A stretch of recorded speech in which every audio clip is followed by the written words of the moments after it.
오늘 십계명의 9번째 계명은 내 이웃에 대하여 거짓 증거하지 말라는 계명입니다. 우리가 이 계명과 마주할 때에 이것이 어떤 그 법정에서 쓰이는 그러한 그 법정의 증인으로서만 이것이 효력을 가지고 있다라고 국한시켜서는 안 됩니다. 이 십계명이라고 하는 것은 그 우리의 그 시각을 굉장히 넓혀서 이 말씀을 받아야 될 필요가 있습니다. 이것은 마치 믿는 자들의 헌법과 같은 것이고 이것이 모든 하늘과 땅에 다 적용되는 법이기 때문에 그렇습니다. 그래서 이거 어떤 특정한 시기, 특정한 시대에 있고 없어지는 그러한 어떤 그 법률이 아니라 이것은 하나님의 그 거룩한 그 10가지 이 말씀이 우리 가운데 주어졌을 때 비로소 우리는 하나님의 나라의 백성으로 살아갈 수 있는 것이고, 또한 이 원리가 우리의 어떤 시간 전체를 다 초월하여서 통틀어서 이것이 우리 가운데 적용되는 것을 우리가 알아야 됩니다. 그 오늘날에 이제 이 내 이웃에 대하여 거짓 증거하지 말라라는 이런 말씀을 들을 때에 오늘날에 가장 우리 가운데 갈급하고 또한 우리 가운데 부족한 것이 무엇인가 하는 것이 진리이죠. 진실, 진리. 뭐 선거 때가 가까우면 이쪽이 옳다, 저쪽이 거짓말을 하고 있다, 서로 그런 말을 하고 전 국민들이 다 이 말에 너무 지치는 것 같아요. 뭐 저 사람들이 거짓말을 하고 있다. 분명히 어느 쪽은 거짓말을 하고 있을 터인데 다 그러한 그 거짓된 그 진술 가운데 우리가 살아가는 것을 살아가고 있는 그러한 시대입니다. 근데 도대체 어느 쪽이 선인가? 도대체 어디가 거짓말을 하고 있는가? 또 어디가 진실인가? 하는 것에 대해서 또 밝히고 또 밝히는 사람들도 또 거짓말을 하고 있고, 이 참 그 계속 보면 볼수록 좀 암담한 느낌들이 듭니다. 이제 뭐 이 시기가 굉장히 중요한 시기이고 우리나라뿐만이 아니라 전 세계의 리더십이 바뀌는 시기 가운데 우리가 살고 있잖아요. 뭐 중국, 미국, 뭐 이스라엘, 일본 다 지금 시기가 그런 말하자면 뭐 왕들이 교체되는 그런 시기에 있습니다. 굉장히 기도를 많이 해야 되고, 특별히 이때의 거짓의 영, 이 사단은 거짓의 영이기 때문에 이 거짓의 영들이 이제 활동을 하게 되고, 그래서 미혹하게 되고, 그래서 거짓된 지도자들을 세우는데 아주 혈안이 된다는 것입니다. 그래서 우리가 기도해야 되고, 또 하나님의 뜻대로 또 그 하나님의 섭리대로 그 우리의 지도자가 또 온 세계의 지도자들이 이렇게 뽑힐 수 있도록 우리가 기도해야 될 때이죠. 그런데 이 진리와 거짓이라는 것에 대해서 우리가 오늘 이 말씀 가운데 설 때에 특별히 우리가 그 어떤 우리에 대한 하나님의 그 시각을 보아야 되는데, 그것은 무엇이냐면 우리가 다 증인된 자라는 것입니다. 이게 어떤 대전제이죠. 그러니까 우리가 이거 어떤 특별한 상황에서 우리가 평생 그 살면서 무슨 법정에서 진술을 뭐 몇 번 할 수 있을까요? 뭐 대부분의 사람들은 법정에서 뭐 증인으로 이렇게 채택이 돼서 법정에서 증언하는 일들이 거의 없을 것인데, 이 말씀은 우리의 삶 전체를 그 말하자면 꿰뚫는 그러한 하나의 부르심과 같은 것입니다. 너희는 증인이다 라고 하는 것이죠. 그래서 바울은 항상 여기에 대한 소명의식이 있었습니다. 나는 증인으로서 살아간다. 성경을 보면 그 바울이 자신의 삶을 회고하면서 디모데에게 말하는 것이, 내가 허다한 증인 앞에서, 많은 증인 앞에서 선한 증거를 증거하였도다. 내가 하나님의 증인으로서의 삶을 살았다라고 그렇게 그는 진술하고 있습니다. 우리는 그 우리의 삶이 그 증인된 삶인 것을 우리가 알아야 합니다. 예수님께서 우리에게 위임해 주신 것도 바로 그것이죠. 그래서 사도행전 그 1장 8절에 오직 성령이 너희에게 임하시면 너희가 권능을 받고 예루살렘과 온 유대와 사마리아 땅 끝까지 이르러 나의 증인이 되리라. 이 증인되는 삶을 살아간다는 것인데, 증인은 진리를 말하는 사람을 의미하는 것입니다. 그리고 진리를 알고 있는 사람이죠. 그러니까 우리가 진리를 알고 있고 진리를 진술하는 사람이 증인인 것입니다. 진리를 알고만 있고 진술하지 않는 사람도 위증하는 자라고 성경은 말하고 있습니다. 레위기서 5장 1절에 보면 그 만일 누구든지 저주하는 소리를 듣고서도 증인이 되어 그가 본 것이나 알고 있는 것을 알리지 아니하면 그는 자기의 죄를 져야 할 것이요 그 허물이 그에게로 돌아갈 것이다. 알고서도 증거하지 않는 자는 위증하는 자, 거짓을 말하는 자라고 말씀하고 있습니다. 그래서 오늘 이 그 말씀이 이 이웃에 대한 말씀과 하나님에 대한 말씀이 이제 두 돌판에 기록되면서 서로 이 연관이 되지 않습니까? 오늘 이 말씀은 그 내 이웃에 대하여 거짓 증거하지 말라는 말씀은 또한 안식일을 기억하여 거룩하게 지키라는 말씀과 연결됩니다. 이 연결은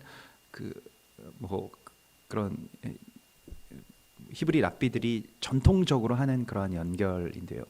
그래서 이게 하나님에 대한 법과 이웃에 대한 법이 서로 같은 것으로 이제 그 대칭을 이루고 있고 같은 무게가 있다라고 하는 것인데, 안식일이라는 것도 하나님께서 이 땅을 창조하셨고 이 땅을 통치하신다는 것을 나의 삶을 통해서 증거하는 것이다라고 그 랍비들은 그렇게 해석합니다. 이게 내가 그것에 대한 증거를 하는 것이 나의 삶 전체를 통틀어서 안식일을 지킨다고 하는 것은 또 안식일을 거룩하게, 안식일에 대해서도 주님께서 말씀하신 기억하여 거룩하게 지키라고 말씀하지 않습니까? 증인들도 어떤 사건에 대해서 또 어떤 진리에 대해서 기억하여서 그것을 거룩하게 선포하는 자들이 증인이죠. 같은 것이죠. 그래서 그 랍비 요시라고 하는 랍비가 이 안식일에 대해서 하나님의 창조와 통치를 증거하는 것이다. 이것이 증거의 삶을 사는 것이다라고 그렇게 기록하고 있습니다.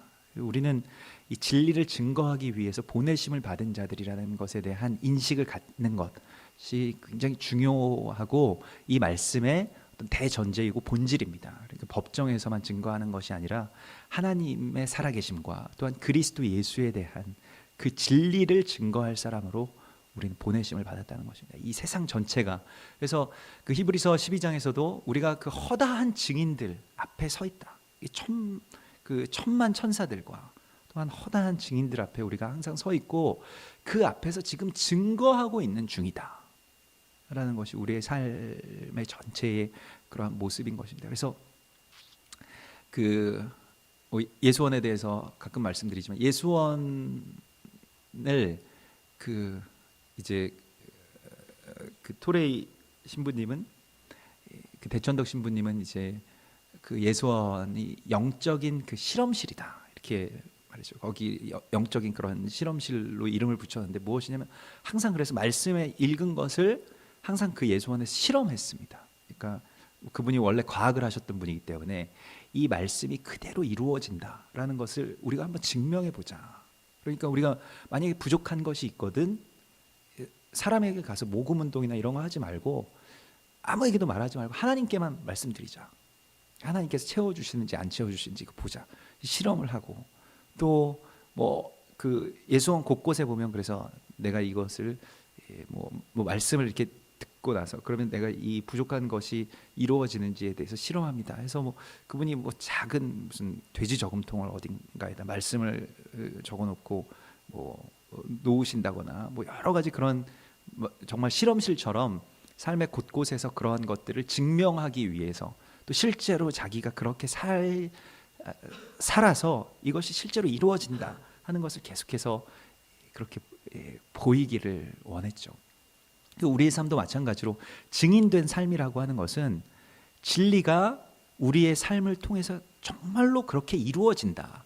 말씀이라는 것이 어떤 뜬구름 잡는 이야기가 아니라 우리가 선포하고 또 우리가 묵상하고 우리가 입에 두고 우리가 깨달은 이 말씀이 나의 삶을 통해서 정말 그렇게 사라지는 것, 그것이 바로 증인된 삶이라는 것입니다. 이거 그냥 머리로 믿고 너희가 입으로는 나를 시인하나 마음으로는 그렇지 않다라고 예수님께서 말씀하셨던 것처럼 입으로만 그냥 하나님 믿고 그냥 입으로만 예수를 시인한다고 해서 믿는 것이 아니죠. 이 마음으로 또 우리의 삶에 정말로 어떤 변화들이 일어나는가 하는 것이 중요한 것이고, 그 변화를 통해서 또한 말씀대로 살아가는 삶을 통해서 얼마나 큰 기쁨과 자유를 누리고 거기에 생명이 있고 하는 것을 우리가 그렇게 우리의 삶을 통해서 그 전체적으로 우리가 선포하는 것이 우리의 삶의 소명이라는 것입니다. 사명이라는 것이죠. 우리는 다 그와 같은 어떤 증언대에 올라서 있는, 말하자면 천군 천사들과 그 허다한 증인들 앞에서 지금 그것을 증거하고 있는 증인이라는 의식을 항상 가져야 됩니다. 그래서 사람들이 뭐 조롱하더라도 또 사람들이 부정하더라도 거기에 대한 증거를 우리가 하면서 살아가는 것이 우리의 삶인 것이죠. 그래서 바울은 예수님께서 자신을 부르셨던 때를 회고하면서 자기가 법정에서 증인이 되었을 때 이렇게 회고하죠. 사도행전 26장에서 예수님께서 나에게 말씀하셨습니다. 다메섹 도상에서 이제 말씀하셨는데, 일어나 너의 발로 서라. 내가 내게 나타난 것은 곧 내가 나를 본 일과 장차 내가 내게 나타날 일에 너로 종과 증인을 삼으려 함이니라. 이렇게 말씀하죠. 주님께서 이 땅 가운데 오셨던 것과 또한 다시 오실 것에 대해서 우리를 종과 증인으로 부르셨다는 것입니다. 그래서 그것을 내가 증거하기 위해서 내가 여기 서 있습니다 라고 이렇게 말하고 있죠.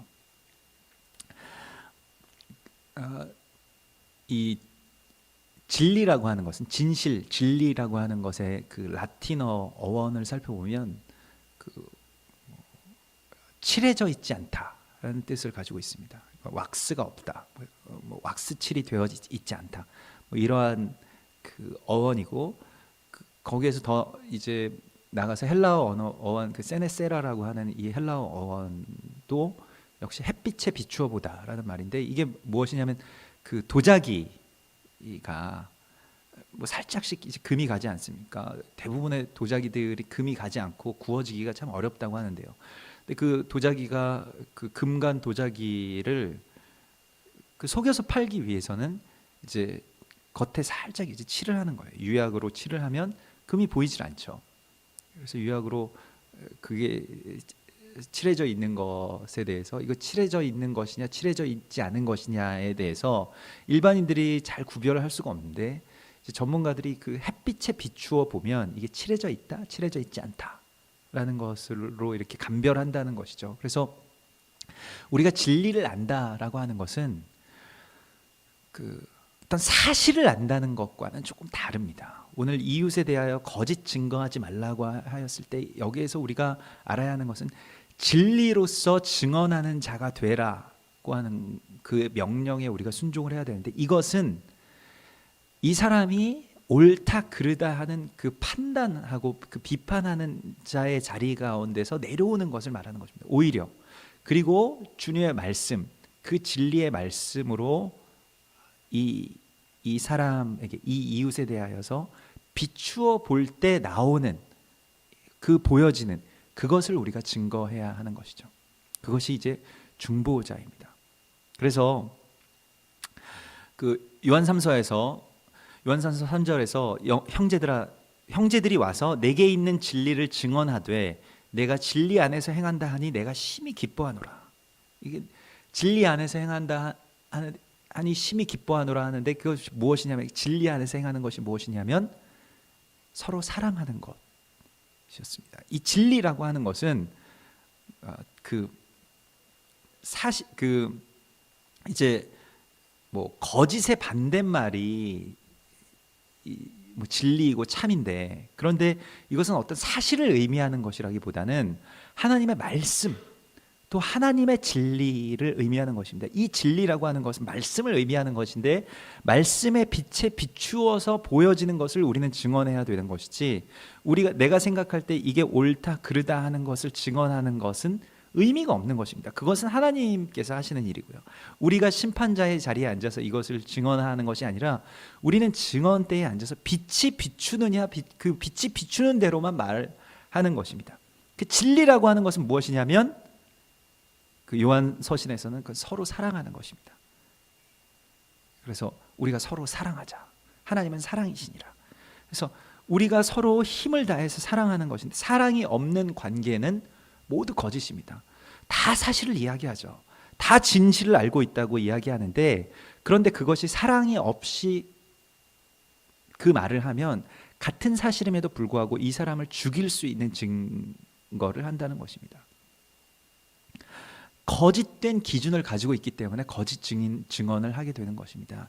이 증거의 기준이라고 하는 것은 사실에 있지 않고 진리에 있다라고 하는 것이 성경에서 우리 가운데 주시는 말씀이고, 그래서 이웃을 내 몸과 같이 사랑하라고 하신 이 한 말씀에 모든 것이 다 이루었다고 하시는 이것이 바로 이것입니다.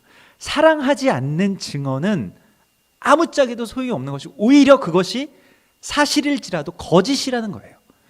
사랑하지 않는 증언이라고 하는 것은 거짓이라는 것입니다. 우리가 그것을 함으로써 사람들을 정죄하고 비판하는 도구로 말씀을 사용하기도 하고 또 율법을 사용하기도 하고 한다는 것입니다. 그래서 이것이 이제 골로새 교인들에게 바울이 편지할 때에 그러므로 골로새서 2장 16절에 그러므로 먹고 마시는 것과 절기나 초하루나 안식일을 이유로 누구든지 너희를 비판하지 못하게 하라. 이게 무슨 말씀이냐면 예수님께서도 계속 오셔서 하신 말씀은 무엇이냐면 이 율법이라는 것이 서로 사랑하라고 주신 것인데 하나님께서 오늘날 우리 모든 사람들에게 이웃을 내 몸과 같이 사랑하라고 주신 것인데 율법을 가지고 서로 비판하고 정죄하는 도구로 이걸 삼았기 때문에 율법을 심한 말로 완전히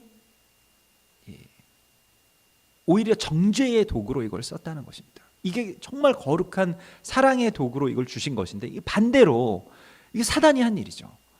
이거를 반대로 사람들을 정죄하고 당신이 잘못됐고 당신이 이 율법의 몇 번째 계명을 어겼고 그렇기 때문에 당신은 죽어야 되고 당신에게 돌로 쳐야 되고 이 모든 사람들을 그리스도 예수께서는 다 보호해 주셨습니다. 그 정죄의 돌로부터 다 보호해 주셨죠. 그리고 그게 아니다. 율법은 서로를 사랑하기 위해서 주어진 것이다. 거기에 대해서 말씀하신 것이고 또한 그 말씀을 그대로 받은 이 바울이 그러므로 먹는 것이나 절기나 안식일을 이유로 사람들에게 서로 비판하는 도구가 되지 말라고 그렇게 말씀하십니다. 이게 그래서 결국 이게 무엇이냐면 서로를 정죄하는 자들은 골로새서 2장 19절에 머리를 붙들지 아니하는 자라. 우리가 그 머리 그리스도 예수라고 하는 그 머리 안에서 서로 힘을 공급받아서 각 마디를 통하여서 서로 연결되느니라. 우리가 한 몸을 이루는 것 그리스도 예수의 한 피를 받아서 한 몸을 이루고 내 이웃을 내 몸과 같이 사랑하고 예수께서 그러하셨던 것처럼 나의 것을 다 내어주면서 그 사람을 지켜내는 것이 선한 증거의 증인이라고 한다면 이 선한 증거를 하지 아니하고 서로를 정죄하고 당신은 이방인이고 당신은 유대인이고 당신은 일본인이고 당신은 북한 사람이고 그렇기 때문에 당신 굉장히 잘못된 사람이고 그래서 하나님이 당신을 심판하실 것이다. 이러한 자리 가운데로 이러한 증인이 되는 거짓 증인이 되는 것에 대해서 주님께서 오늘 돌이키라고 말씀하십니다. 그리고 선한 증인이 되라고 말씀하시는 것이죠. 내 이웃에 대하여 거짓 증언을 하지 않는 선한 증인이 되는 것은 무엇이냐? 더 적극적으로 이 말씀을 해석한다면 그것이 바로 중보자가 되는 것입니다. 우리는 오늘날 이스라엘에 대한 많은 비방을 알고 있습니다. 이스라엘이 무엇을 하기만 하면 또 뭔가 자신들을 지키기 위해서 무엇인가를 하면 항상 거짓된 증언들이 올라오죠. 그게 지난번에도 우리 이스라엘 갔을 때 그 이슬람 아랍계 택시 운전사가 택시 요금 그냥 아주 쉽게 속이거든요. 그냥 말하자면 그 현지인이 타고 있지 않으면 대부분 다 택시 요금을 2배, 3배 그렇게 속입니다. 자기가 깎아주는 척하면서 굉장히 많은 속임을 이렇게 당하죠. 그렇게 우리가 속아서 택시 요금을 일본인 우리 사역자들이 이렇게 굉장히 많이 내고 와서 저 운전사가 우리 깎아줬다고. 그래서 어디서부터 어디까지 오는데 2배를 냈는데도 자기 깎아줬다고 되게 싸게 왔다고 이야기하는 거예요. 그래서 우리 거기 계신 유진상 선교사님이 듣더니 한 2배 정도 내셨네요 하는데 그런데 그분이 이제 중요한 말을 하더라고요. 이 아랍 사람들을 살아보니까 그 영적인 어떤 배후가 거짓말의 영이 있다는 거예요. 그래서 항상 거짓말을 한다는 겁니다. 이게 그냥 그 사람들이 악하다, 악하지 않다라는 걸 떠나서 영의 배후에 그런 것이 있고 다 속인다는 거예요. 무조건 속인다는 것입니다. 그래서 그러나 유대인들은 그렇지 않대요. 유대인들은 속이는 법이 없답니다. 그 안에서 대부분의 경우는 굉장히 다 정직하고 거의 속이는 법이 없다고. 이게 살아본 경험으로 그래서 이건 영적으로 굉장한 의미가 있고 실제로 그런 무슨 오늘날과 같이 그런 뭐 전쟁이나 뭐 하마스 분쟁 같은 것들이 일어나서 뭐 민간인들이 몇 명이 죽었다, 뭐 수십 명이 다치고 뭐 죽었다, 이러한 발표를 다 믿을 수도 없습니다. 그들은 또 원하는 것이 말하자면 그런 민간인들의 희생이에요. 그래서 사람의 어떤 목숨을 중요하게 생각하지 않고 민간인들이 많이 희생되면 희생될수록 국제적인 여론이 자기들에게 유리하게 돌아간다는 것을 압니다. 그래서 항상 군사 시설을 민간인 지역에 다 두죠. 그러니까 미사일 발사대가 어디 있냐면 그냥 이런 주택가에 있어요. 그러니까 당연히 뭐 미사일 발사 기지를 폭파한다, 뭐 정밀 타격한다 하면 옆에 있는 민간인들의 희생이 불가피합니다. 그런데도 거기에 세워요. 왜 그러냐면 민간인들을 말하자면 방패막이로 세웁니다. 특히 무슨 뭐 기자들, 뭐 외신 기자들, 항상 그런 데다가 두죠. 그래서 들어오는 사람들, 가자 지구에 들어오는 사람들 다 그쪽으로 가게 하고 피해를 보게 하고, 그렇게 해서 이스라엘은 굉장히 악한 국가고 자신들은 계속 피해를 당한다, 뭐 이런 식으로 이제 하게 되는데, 그런데 여기에 대해서 우리가 진실과 진리를 다 구별하여서 알 수 없지만은, 그러나 우리가 이제 선한 증인이 된다라고 하는 것은 이 나라에 대해서, 이 사람들에 대해서 하나님 앞에 이들을 위해서 기도하는 것입니다. 변호하면서 기도하는 것이죠. 중보자라고 하는 것은 단순히 이 사람이 잘 되게 해주십시오라고 기도하는 것도 있지만은, 그러나 모세가 그러했던 것처럼, 예수님이 그렇게 하셨던 것처럼 이 사람들의 죄를 이들에게 돌리지 마소서라고 하는 기도를 할 수 있어야 선한 증인의 기도를 하는 것입니다. 우리가 오늘날 일본이라는 나라에 대해서, 또 북한이라는 지금 뭐 민족에 대하여서 그 사명을 갖고 있다는 것을 알아야 됩니다. 우리의 이웃에 대하여서 선한 증거를 할 사람들로, 그러니까 그 앞을 막아설 자로 우리가 있어야 된다는 것입니다. 소돔과 고모라가 악하지만은, 그러나 그들을 위해서 기도할 사람을 주님께서 찾으셨죠. 그 의인 10명의 그 기도자들, 중보자들을 찾으셨습니다. 이들이 바로 선한 증거자들인 것입니다. 그들이 선하기 때문에 이것이 선하게 바뀌는 것이에요. 세상의 모든 사람들 다 악합니다. 그 악한 그대로 판단해 주시고 평가해 주시고 그들을 멸망시켜 주소서라고 기도하는 것은, 그 우리가 기도하지 않아도, 우리가 없어도 하나님이, 또 그냥 세상이 그냥 흘러가는 대로 놔둬도 다 그렇게 가는 것이죠. 그러나 우리는 지금 일본에 대해서, 또 이스라엘에 대해서 또 기도해야 될 사명을 가진 자들로 부르심을 받았다는 것입니다. 그 증인, 이 증인이라고 하는 것은 무엇이냐면, 하나님, 이들도 하나님의 자녀들입니다. 하나님이 택하신 자들입니다 라고 하는 증거를 우리가 하기를 원하시는 거예요. 하나님께서는 우리가 그렇게 기도하고, 하나님이 약속의 백성들입니다, 하나님이 부르셨습니다, 하나님께서 이들을 사랑하십니다 라고 그렇게 선포할 때 우리가 선한 증인이 되는 것입니다. 우리는 세상의 법정에서 잘잘못을 시비를 가리고 판단하고 비판할 위치에 서 있지 않습니다. 또 그렇게 부르심을 받은 것이 아닙니다. 그것 때문에 10계명의 이 한 계명을 하나님께서 말씀하실 리가 만무합니다. 주님께서는 그런 분이 아니시죠. 그것을 모르셔서 뭐 잘잘못을 가리시지 못하셔서 우리의 증언을 필요로 하시는 분이 아니시죠. 그렇다면 하나님께서 오늘 우리를 증인으로 부르신 이유는 단 한 가지입니다. 하나님을 증거하고 또한 내 이웃의 중보자가 되는 것입니다. 이것을 위해서 우리는 부르심을 받은 것이고요. 그래서 오늘 여기에 우리가 있는 것입니다. 우리가 우리의 삶을 전체를 다 살아가고, 그리고 이 선한 싸움을 다 마치고 많은 증인 앞에서 선한 증거를 증거하였도다 라고 하는 그 바울의 고백처럼, 그 선포처럼 우리도 이제 우리의 세상 끝날 때에, 우리의 마지막 그 순간에 나는 이 증거를 진리 안에서 증거하였습니다 라고 주님께 그렇게 고백할 수 있는 주님의 사람들이 되라고 주님께서 오늘 이 율법을 우리 가운데 허락하신 것을 믿습니다. 우리 같이 기도하겠습니다.